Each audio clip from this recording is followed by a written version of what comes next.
பெருமாள் மணி உங்ககிட்ட தான். அதிமுக அழிவு பாதையில் செல்லுது அப்படின்னு சொல்லி அந்த ஓபிஎஸோட கடிதத்தில் இருக்குது. அதிமுகவை பற்றிய அந்த விமர்சனங்களை ஓபிஎஸ் தரப்பு கடுமையாக முன் வச்சா கூட பாஜக சைட்லேருந்து பெரிய ரியாக்ஷன் எதுவும் வராமல் இருக்க என்ன காரணம்? அதை எப்படி எடுத்துக்கிறது? இல்லை அது அவரோட நேச்சர் இல்லைங்களா? இப்போ அவர் இப்போவே எப்படி வெளியேறார் பாருங்க. நான் வெளியேறவில்லை, அந்த கடிதம் வெளியிடப்படுகிறது. நீங்கள் அந்த கடிதம் வெளியிட்ட உடனேயே பாஜக அதற்கு எதிர்வினை ஆற்றியிருக்கணும். ஆனால் அன்னைக்கு அவங்க என்னென்னா எல்லாருமே ரொம்ப ஐயா ஓபிஎஸ் ரொம்ப லைட்டாக எடுத்துக்கிட்டாங்க. அந்த கடிதம் பர்பஸாக வெளியிடப்பட்டது.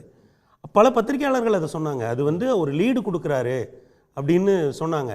அப்போ பாஜக அதுக்கு எதிர்வினை ஆற்றியிருக்கணும். ஆனால் எதிர்வினை ஆற்றலை. ஆனால் அவர் வெளியேறிய பிறகு இப்போ எதிர்வினை ஆற்றுறாங்க.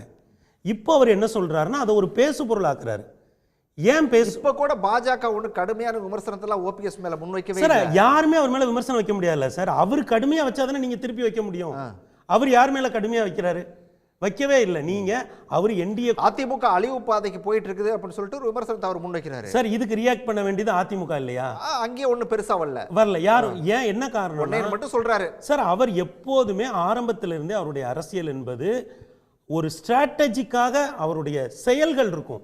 ஆனால் அவர் வார்த்தைகளில் தடித்த வார்த்தைகளை பயன்படுத்துவதோ ஊடகங்களோட நீண்ட நேரம் உரையாடுவதோ அந்த மாதிரி எந்த விஷயத்தையும் அவர் வச்சுக்க மாட்டார். அப்போ அவர் மேலே இப்போ இந்த கடிதம் விஷயமே எடுத்துக்கங்க. அதுக்கப்புறம் நடக்கிற இந்த ஃபோன் கால் இந்த எஸ்எம்எஸ்லாம் பாருங்கள். அவர் என்ன சொல்கிறாரு? நானாக வெளியேறலைங்க, நீங்கள் எனக்கு வாய்ப்பு கொடுக்கல, நான் வெளியேறிட்டேன். அப்போது ஒரு சூழலை அவர் பயன்படுத்தி இப்போ வெளியே வந்துட்டார். அண்ணன் ஐயா நாஞ்சில் கோலப்பன் சொன்னது போல் அவர் எந்த ஒரு முடிவையும் நிதானமாக எடுக்கக்கூடியவர். அவர் பொறுமைக்கும் நிதானத்திற்கும் விசுவாசத்துக்கும் பெயர் போனவர். ஆனால் ஒரு நாளும் ரிவர்ஸாக அவர் வந்ததார்னா கிடையாது. இப்போ அவருக்கு என்ன ஒரு நல்வாய்ப்பு இருக்கு அப்படின்னா, அஇஅதிமுக தேசிய அளவில் பலம் பெற்ற இயக்கமான பாஜகவோடு கூட்டணி இருக்கு. தமிழ்நாட்டில் ஒரு நீண்ட காலமாக ஒரு அரசியல் இருக்கு. அது எல்லா கட்சிகளும் எடுக்கக்கூடிய அரசியல் என்னன்னா, தேசிய அளவில் பலமாக இருக்கக்கூடிய கட்சியை நாம் எதிர்க்க வேண்டும். அது காங்கிரஸா இருந்தாலும் சரி, கம்யூனிஸ்டா இருந்தாலும் சரி, இப்போ பாஜகவா இருந்தாலும் சரி. தேசிய வல்லாதிக்கம் கிருஷ்ணா துங்கபத்ரா நதிகளை தாண்டி வந்ததில்லைங்கிறது குப்த பேரரசுல நிரூபணமாயிருக்கு, அசோக பேரரசுல நிரூபணமாயிருக்கு, முகலாய பேரரசுல நிரூபணமாயிருக்கு. காங்கிரஸ் காலத்தில் அண்ணா அதை நகர்த்தி காட்டியிருக்கிறார். இப்போ திராவிட முன்னேற்ற கழகத்தினுடைய தலைவர் ஐயா மு.க. ஸ்டாலின் என்ன சொல்றாரு? எத்தனை ஷாக்கள் வந்தாலும் தமிழ்நாட்டில் உங்களால் ஒன்றும் செய்ய முடியாது. நீங்க அந்த வார்த்தையையும் ஐயா ஓபிஎஸ் அவர்கள் ஐயா ஸ்டாலின் அவர்களை சந்தித்ததையும் இணைத்து பார்க்க வேண்டும்.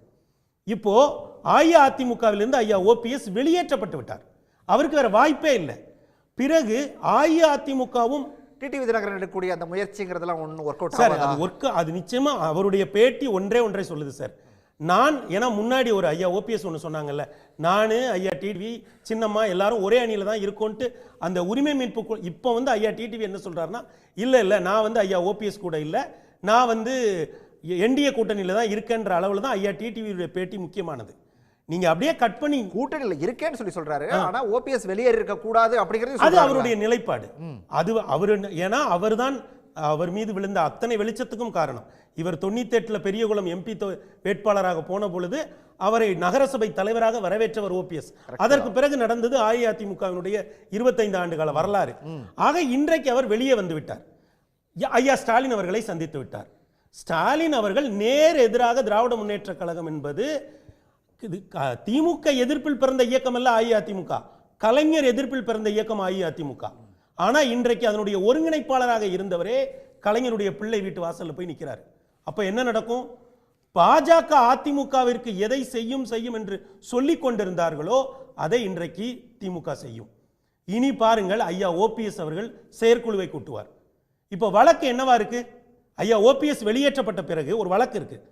பல வழக்குகள் இருக்குன்னு வைங்க. ஒரு வழக்கு என்னன்னா, ஒருங்கிணைப்பாளராக எனக்கு இன்னும் காலம் இருக்குன்னு ஒன்று அவர் கிளைம் பண்றாருல்ல. இப்ப என்ன கிளைம் பண்ணுவார்னா, ஐயா ஓபிஎஸ் நான் தான் அதிமுகன்னு கிளைம் பண்ணுவார். அதை நோக்கி போவார். ஏன்னா பாஜக கூட்டணியில் அவர் உள்ளே இருந்த பொழுது பலருக்கும் அவரை பற்றி என்ன பார்வை இருந்தது? அவர் எங்கே போனாலும் நிழலில் ஒதுங்கிக் கொள்வார். ஆனால் இன்றைக்கு கூட்டணியை விட்டு வெளியே வந்த பிறகு அவர் மீது ஒரு ஊடக கவனம் குவிகிறது, ஒரு அரசியல் கவனம் குவிகிறது. அவர் முதல்வரை போய் சந்திக்கிறார். முதல்வர் எதை முன்னெடுக்கிறார்? பாஜக எதிர்ப்பை முன்னெடுக்கிறார். பாஜகவுடன் யார் கூட்டணியில் இருக்கிறார்? அஇஅதிமுக. அப்ப அஇஅதிமுக நான் தான் என ஐயா ஓபிஎஸ் பொதுக்குழுவையும் செயற்குழுவையும் கூட்டுவதற்கான காலம் கனிந்து நீங்க வருகிறது. ஏதோ மறைமுகமா இது ஏதோ திமுக போட்டு கொடுத்த பிளான் அப்படின்னு சொல்லி சொல்லாம சொல்ற மாதிரி இருக்கு. சார், திமுக போட்டு கொடுத்த பிளான்லாம் இல்ல சார். இங்க யாரு ஆளுங்கட்சியாக இருந்து எதிர்க்கட்சியா ஒன்று இருக்குன்னு வைங்க, அதுல ஒரு முக்கியமா நீங்க 1991-96 அனைத்து இந்திய அண்ணா திராவிட முன்னேற்ற கழகம் ஆட்சி பொறுப்பில் இருந்தபோது திராவிட முன்னேற்ற கழகத்தில் என்ன நடந்தது, அதற்கு பின்னால் அன்று ஆளுங்கட்சியாக இருந்த அஇஅதிமுக கை எந்த அளவுக்கு இருந்தது அப்படிங்கிறது நமக்கு ஒரு வரலாறு இருக்கிறது இல்லையா? அதே போல இன்றைக்கு ஐயா ஓபிஎஸ் அவர்கள் பிரிந்து வந்திருக்கிறார்கள். அரசியல் இப்படிதான் சார் நடக்கும். சோ அதை திமுக பயன்படுத்திக்கோங்கறீங்க சார். இதை நிச்சயமாக திமுக பயன்படுத்திக் கொள்ளும். திமுக எப்படி பயன்படுத்திக் கொள்ளும் என்றால், ஒரு ஆளுங்கட்சியாக அதற்கு ஒரு பொலிட்டிக்கல் வெயிட் இருக்குல்ல, அதுல சில இடங்கள்ல ஐயா ஓபிஎஸ்க்கு நிச்சயமாக அவர்கள் மறைமுகமாக சில உதவிகளை செய்வார்கள். இப்போ ஐயா ஓபிஎஸ் என்ன சொல்லுவார்னா, அவர் அதனுடைய தலைமை ஒருங்கிணைப்பாளராக இருந்திருக்கிறார், அவை முன்னவராக இருந்திருக்கிறார், எதிர்க்கட்சி தலைவராக இருந்திருக்கிறார், பொருளாளராக இருந்திருக்கிறார், 15 ஆண்டு காலம் மந்திரியாகவும் 2 ஆண்டு காலம் எதிர்க்கட்சியாகவும் 17 ஆண்டு காலம் அஇஅதிமுக சார்பில் அவர் காரில் தேசிய கொடி பறந்திருக்கிறது. அப்படி என்றால் இன்றைக்கு அவர் கிளைம் பண்ணுவார்ல, நான் தாங்க அஇஅதிமுக. என்ன நீங்க எப்படி எங்க வானகரத்தில் எத்தகைய சூழலில் அவர் வெளியேற்றப்பட்டார் என்பதை நாடே பார்த்து கொண்டிருந்தது இல்லையா? ஒரு கையற நிலையில நின்றார். அன்றைக்கு கூட அவர் பொறுமை காட்டினார். ஆனால் அவர் புத்திசாலித்தனமாக ஒன்றை செய்தார். உடனே வெளியே வந்து கட்சி போட்டி பொதுக்குழு என்று எதையும் நடத்தவில்லை. காலம் கனியட்டும் என்று காத்திருந்தார். ஒரு பாராளுமன்ற தேர்தலில் பாஜகவோடு கூட்டணி வைத்திருந்தார். இன்றைக்கு சட்டமன்ற தேர்தலில் பாஜகவை விட்டு வெளியே வந்து இன்றைக்கு தனியாக அவர், நீங்க ஒண்ணு கவனிச்சுங்க, திமுக அவரை வெளியே கொண்டு வரலங்க. திமுக அவரை வெளியே கொண்டு வரல. அவர் வெளியே வந்தார், அவர் நிர்கதியாக நின்றார். அவர்தான் அவர் முதலமைச்சரை சந்திக்கிறார், உடல்நலம் விசாரித்தேன் என்று சொல்கிறார்.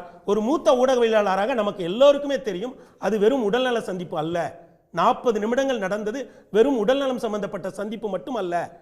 அதற்கு பின்னால் நீங்க நீங்க ஒரு சின்ன விஷயம் சொல்றேன். ஐயா ஓபிஎஸ் பாஜக கூட்டணியில் இருந்த பொழுது அவர் ஏதோ பலம் குன்றியவர் போலவும், அவர் பாஜக கூட்டணியோடு ஐக்கியமாகி விடுவார் என்பது போலவும், ஒரு தனி இயக்கம் கண்டு என்டிஏவிலேயே ஐக்கியமா என்று பலரும் கருதினார்கள். ஆனால் அவர் என்ன சொல்கிறார், நாங்கள் அந்த கூட்டணியிலிருந்து நாங்கள் வெளியே வந்து விட்டோம். இனி என்ன சொல்வார், நான் தான் அஇஅதிமுக என்பார். பொதுக்குழுவை கூட்டுவார், செயற்குழுவை கூட்டுவார். அவர் எப்படி திமுக யூஸ் பண்ணிக்கும் சார்? திமுக யூஸ் பண்ணவே பண்ணாது சார். திமுக ஆளுங்கட்சி சார் இல்லையா? திமுக ஆளுங்கட்சி. நீங்க போய் திமுக வெர்சஸ் அதிமுக பாலிடிக்ஸ் தான் தமிழ்நாட்டில் நீண்ட காலமாக நடந்து கொண்டு இருக்கிறது இல்லையா? இந்த இடத்துல அவர் ஆளும் கட்சியோடு இணக்கமாக இருக்கிறார். ஆளுங்கட்சியோட இணக்கமாக இருக்கிற ஒரு தலைவருக்கு என்ன நடக்குமோ அது இந்த நடக்கும். உடனுக்குடன் செய்திகளை தெரிந்து கொள்ள சன் நியூஸ் பெல் ஐகானை கிளிக் பண்ணுங்க.